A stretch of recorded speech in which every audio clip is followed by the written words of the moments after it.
আসসালামু আলাইকুম। আজ 15ই আগস্ট 2025 শুক্রবার। আজকের প্রধান প্রধান খবর নিয়ে উপস্থিত হয়েছি আমি আনোয়ার বাবু। রাজনৈতিক দলগুলোর মতামতের ভিত্তিতে জুলাই জাতীয় সনদের চূড়ান্ত খসড়া তৈরি করেছে জাতীয় ঐকমত্য কমিশন। এতে জাতীয় সনদকে বিশেষ মর্যাদা ও আইনি ভিত্তি দেওয়ার কথা আছে। অন্তর্বর্তী সরকারের প্রধান উপদেষ্টা ডক্টর মোহাম্মদ ইউনূসের মতামত গ্রহণের এবং কিছু শব্দ ও ভাষাগত সংযোজন বিয়োজন শেষে 2-1 দিনের মধ্যে সনদের চূড়ান্ত খসড়াটি রাজনৈতিক দলগুলোর কাছে পাঠাবে কমিশন। জাতীয় ঐকমত্য কমিশনের সহসভাপতি অধ্যাপক আলী রিয়াজ গতকাল বৃহস্পতিবার সন্ধ্যায় যমুনায় প্রধান উপদেষ্টার সঙ্গে সাক্ষাৎ করে কমিশনের কার্যক্রমের অগ্রগতি তুলে ধরেছেন। নির্বাচন কমিশন আগামী সপ্তাহে ত্রয়োদশ জাতীয় সংসদ নির্বাচনের রোডম্যাপ প্রকাশ করবে বলে গতকাল জানিয়েছেন কমিশনের জ্যেষ্ঠ সচিব আক্তার আহমেদ।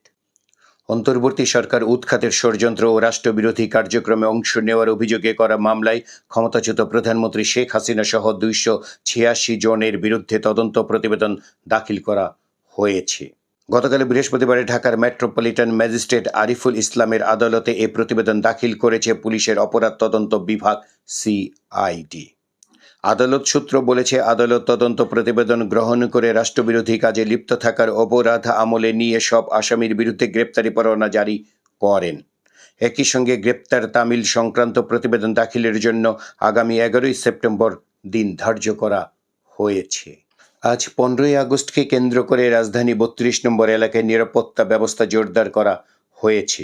নাশকতা ও রাষ্ট্রবিরোধী কর্মকাণ্ড ঠেকাতে নেওয়া হয়েছে বিশেষ সতর্কতা। আইন শৃঙ্খলা রক্ষাকারী বাহিনী সূত্র বলছে, কোনো নিষিদ্ধ সংগঠন বা অনধিকার প্রবেশকারী সমবেত হতে দেওয়া হবে না। পুলিশ, র্যাব, আনসার ও যৌথ বাহিনীর সদস্যরা এলাকায় পাহারায় রয়েছেন। আজ 15ই আগস্ট 1975 সালের এই দিনে বিপদগামী কিছু সেনা সদস্যদের হাতে সপরিবারে খুন হন বঙ্গবন্ধু শেখ মুজিবুর রহমান। গত বছরের 5ই আগস্ট গণ অভ্যুত্থানে রাজনৈতিক পট পরিবর্তনের পর 15ই আগস্ট উপলক্ষে সরকারি ছুটি বাতিল করা হয়েছে। জুলাই আগস্ট আন্দোলনে রাজধানীর চানকারপুলে 6 জনকে গুলি করে হত্যার ঘটনায় করা মানবতাবিরোধী অপরাধের মামলায় এক সাক্ষীকে নিরাপত্তা দিতে নির্দেশ দেওয়া হয়েছে। নিরাপত্তা হুমকিতে পড়া ওই সাক্ষীর বিষয়ে প্রসিকিউশনের আবেদনের পরিপ্রেক্ষিতে গতকাল বৃহস্পতিবার বিচারপতি মোহাম্মদ গোলাম মুর্তজা মজুমদারের নেতৃত্বাধীন আন্তর্জাতিক অপরাধ ট্রাইব্যুনাল এই আদেশ দেন।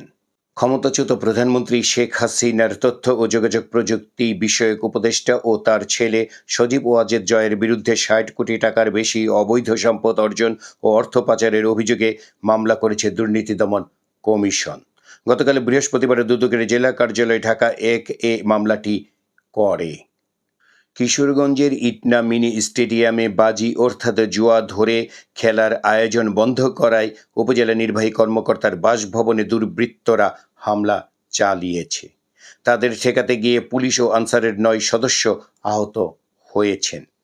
গত বুধবার সন্ধ্যায় উপজেলা পরিষদ আবাসিক এলাকায় এ ঘটনা ঘটে। ভারী বৃষ্টি ও উজান থেকে নেমে আসা পাহাড়ি ঢলে এখনও বাড়ছে বিভিন্ন নদ নদীর পানি। প্লাবিত হচ্ছে নতুন নতুন গ্রাম। কয়েকটি এলাকায় বন্যা পরিস্থিতি অবনতি ঘটেছে। ভাঙন দেখা দিয়েছে নদীর তীরে। ইতিমধ্যে বেশ কিছু স্থাপনা বিলীন হয়ে গেছে।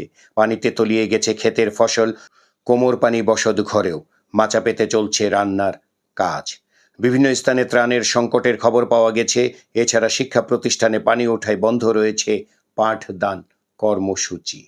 স্থায়ী ক্যাম্পাস নির্মাণে উন্নয়ন প্রকল্প প্রস্তাবনা দ্রুত অনুমোদন ও পূর্ণ বাস্তবায়নের দাবিতে সিরাজগঞ্জে যমুনা সেতুর পশ্চিম পারে মহাসড়কে অবরোধ কর্মসূচি পালন করলেন রবীন্দ্র বিশ্ববিদ্যালয়ের শিক্ষার্থীরা।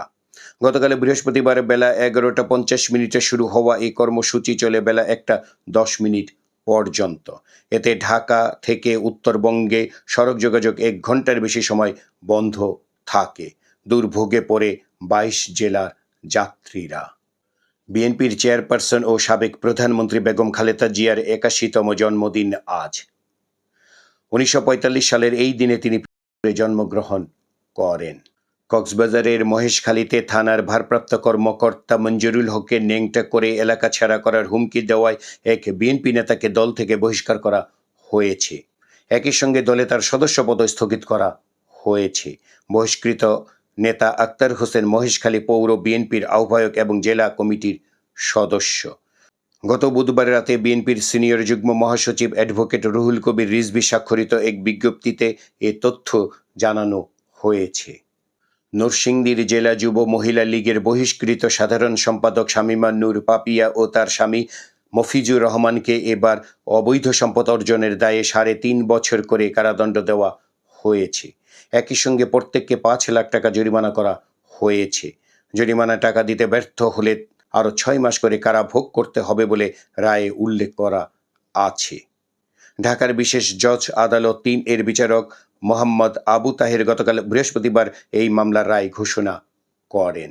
টিকটকার প্রিন্স মামুন ওরফে আবদুল্লাহ আল মামুনকে আবারও গ্রেপ্তার করেছে পুলিশ। গতকাল বৃহস্পতিবার ভোরে আদালতের গ্রেপ্তারি পরোয়ানার ভিত্তিতে রাজধানীর ভাটারা এলাকা থেকে তাকে গ্রেপ্তার করা হয়। বরিশাল শেরেবাংলা মেডিকেল কলেজ হাসপাতালে আন্দোলনকারীদের উপর হামলা চালিয়েছে কর্মচারীরা। গতকাল বৃহস্পতিবার দুপুরের এই ঘটনায় হাসপাতালের পরিস্থিতি উত্তপ্ত হয়ে ওঠে। এক পর্যায়ে অনশনকারী সহ আন্দোলনকারীরা হাসপাতাল ছেড়ে চলে যান। এতে চিকিৎসা সেবা মারাত্মকভাবে ব্যাহত হয়। বিপাকে পড়েন রোগী ও স্বজনেরা। বিএনপির ভাইস চেয়ারম্যান শামসুজ্জামান দুদু বলেছেন, যথাসময়ে ঠিক সময়ে ঘোষিত সময়ে নির্বাচন হতে হবে। ফেসিবাদ নতুন করে মাথা তোলার চেষ্টা করছে। দেশের ভেতরে ও বাইরে ফেসিবাদ ও তাদের দোসররা যেভাবে বিভিন্ন মিডিয়ায় কথা বলছে, বিভিন্নভাবে চলাফেরা করছে ও ইঙ্গিত দিচ্ছে, তা গণতন্ত্রের জন্য অশুভ। গতকাল বৃহস্পতিবার জাতীয় সংসদ নির্বাচন বানচালের ষড়যন্ত্রের প্রতিবাদে এক প্রতীকী যুব সমাবেশে তিনি এসব কথা বলেন। রাজধানীর শেওড়াপাড়ায় 27 বছর বয়সী 4 সন্তানের মা ফাহমিদা তাহসিন কেয়ার রহস্যজনক মৃত্যু হয়েছে। নিহত কেয়া পশ্চিম শেওড়াপাড়ার শামীম সরণির অদূরে ফ্ল্যাট বাসায় পরিবারের সঙ্গে থাকতেন। কেয়ার পরিবারের অভিযোগ, স্বামী সিফাত আলী পারিবারিক কলহের জেরে তাকে শ্বাসরোধে হত্যা করেছেন। গাজীপুর মহানগরীর ব্যস্ত চান্দনা চৌরাস্তা এলাকায় গতকাল বৃহস্পতিবার এক শরবত বিক্রেতাকে ছুরিকাঘাত করা হয়েছে। এই ঘটনায় গুরুতর আহত মোহাম্মদ সাদ্দাম হোসেনকে স্থানীয়রা উদ্ধার করে হাসপাতালে ভর্তি করেন। এই একই স্থানে 7ই আগস্ট প্রকাশ্যে সন্ত্রাসীরা সাংবাদিক আসাদুজ্জামান তুহিনকে হত্যা করেন। গতকাল ছুরিকাঘাতের ঘটনায় জড়িত অভিযোগে দেলোয়ার হোসেন নামের একজনকে পুলিশে দিয়েছে স্থানীয়রা। রাজধানীর বনানীতে একটি সীসা বারের সিঁড়িতে কথা কাটাকাটির সময় ছুরিকাঘাতে রাহাত হোসেন রাব্বি নামের 31 বছর বয়সী এক যুবককে খুন করা হয়েছে। গতকাল বৃহস্পতিবার ভোর 5:30টার দিকে তাকে ছুরিকাঘাত করা হয়। হাসপাতালে নেওয়া হলে চিকিৎসক তাকে মৃত ঘোষণা করেন। ফরিদপুরের 2 বাসের সংঘর্ষে 3 জন নিহত ও অন্তত 12 জন আহত হয়েছেন। বৃহস্পতিবার দুপুরে সদর উপজেলার কানাইপুর বাজার এলাকায় ঢাকা খুলনা মহাসড়কে এ দুর্ঘটনা ঘটে। এছাড়া দুর্ঘটনায় 2 স্থানে আরও 3 জন প্রাণ হারিয়েছেন। তাদের মধ্যে ঝিনাইদহে 2 কিশোর এবং সিলেটে মোটরসাইকেল আরোহী রয়েছেন। বগুড়ায় পাওনা টাকা চাওয়া নিয়ে বিরোধে রাসেল নামে এক যুবককে বুধবার মধ্যরাতে ঘুম থেকে তুলে নিয়ে ছুরিকাঘাতে হত্যা করা হয়েছে। বাংলাদেশ ব্যাংকের সাবেক 3 গভর্নর ও 4 ডেপুটি গভর্নরের পাশাপাশি তাদের স্ত্রী, সন্তান ও সন্তানদের স্বামী বা স্ত্রীর হিসাবও তলব করা হয়েছে। একই সঙ্গে বাংলাদেশ ফাইন্যান্সিয়াল ইন্টেলিজেন্স ইউনিটের সাবেক প্রধান আবু হেনা মোহাম্মদ রাজি হাসান ও মাসুদ বিশ্বাস এবং তাদের স্ত্রী, সন্তান ও সন্তানদের স্বামী বা স্ত্রীর হিসাবও তলব করা হয়েছে। স্থানীয় সরকার উপদেষ্টা আসিফ মাহমুদ সজীব ভুইয়া গতকাল প্রসঙ্গক্রমে বলেন, নীলা মার্কেটে হাঁসের মাংস খেতে যাই, বন্ধ থাকলে যাই ওয়েস্টিনে। পাকিস্তানের উপপ্রধানমন্ত্রী ও পররাষ্ট্রমন্ত্রী ইসাক দারের বাংলাদেশ সফরের 2 দিন আগে আগামী 21 আগস্ট 4 দিনের সফরে ঢাকায় আসছেন দেশটির বাণিজ্য মন্ত্রী জাম কামাল খান। আগামী 23 আগস্ট ইসাক দারের ঢাকা সফর আগেই চূড়ান্ত ছিল, তবে এখন নতুন করে যুক্ত হলো দেশটির বাণিজ্য মন্ত্রীর সফর। আন্তর্জাতিক খবরে দেখা যাচ্ছে, আলাস্কায় রাশিয়ার প্রেসিডেন্ট ভ্লাদিমির পুতিনের সঙ্গে বৈঠককে সামনে রেখে যুক্তরাষ্ট্রের প্রেসিডেন্ট ডোনাল্ড ট্রাম্প সতর্ক করে বলেছেন, ইউক্রেন যুদ্ধ বন্ধের সমঝোতা না হলে রাশিয়ার জন্য খুব গুরুতর পরিণতি অপেক্ষা করছে। ব্যাংকিং সেক্টরের খবরে দেখা যাচ্ছে, ন্যাশনাল ব্যাংক পিএলসির উদ্যোগে গত বুধবার চট্টগ্রামের অ্যাম্ব্রোসিয়া রেস্টুরেন্টে অনুষ্ঠিত হলো আঞ্চলিক ব্যবসা সভায় প্রধান অতিথি ছিলেন ব্যাংকের ব্যবস্থাপনা পরিচালক আদিল চৌধুরী। বিনোদনের খবরে দেখা যাচ্ছে মার্জুক রাসেলের জন্মদিন আজ। 1973 সালে গোপালগঞ্জে তার জন্ম। কবিতা ও গান লেখা দিয়ে কেরিয়ার শুরু করেন তিনি। তার কয়েকটি জনপ্রিয় গান জেমসের কণ্ঠে মীরাবাই, পত্র দিও, আয়ুব বাচ্চুর কণ্ঠে আমি তো প্রেমে পড়িনি, আসিফের কণ্ঠে আমার পাগলা ঘোড়ারে ইত্যাদি।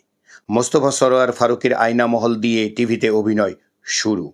চলচ্চিত্রে কাজ শুরু করেন একই পরিচালকের ব্যাচেলর সিনেমা দিয়ে। এই ছিল আজকের প্রধান খবর। আমাদের এই খবর নিয়ে আপনাদের যদি কোনো মতামত থাকে তাহলে কমেন্ট বক্সে জানাতে পারেন। আর আমাদের এই চ্যানেলটি সাবস্ক্রাইব করে আমাদের সাথেও থাকতে পারেন।